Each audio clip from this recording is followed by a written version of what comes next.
తెల్లవారుతో ఈరోజు morning Tirupati east police వారి నుంచి వచ్చిన ఇన్ఫర్మేషన్ మేరకు ఒక 2.5 సంవత్సరం వయసు గల ఒక పాపని చంపి ఏర్పేడు మండల పరిధిలో పూడ్చిపెట్టినారు. సో ఎగ్జామినేషన్కి అటెండ్ కావాల్సి ఉంటుంది అని వాళ్ళు ఇంటిమేషన్ ఇవ్వడం జరిగింది. వాళ్ళు ఇచ్చిన రిక్వెస్ట్ మేరకు నిందితుడు పోలీస్ డిపార్ట్మెంట్ వాళ్ళు, రెవెన్యూ డిపార్ట్మెంట్ వాళ్ళు ఈ లొకేషన్లో అటెండ్ అవ్వడం జరిగింది.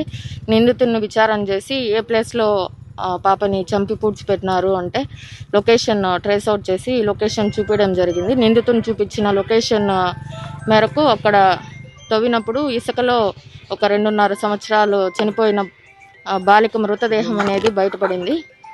ఎగ్జామినేషన్ కంప్లీట్ అయింది. మెడికల్ టీం వాళ్ళు ఇంక్వెస్ట్ కంప్లీట్ చేసి పాప బాడీని పంచనామా చేయడం జరుగుతుంది. 2 hours పడుతుంది టైం.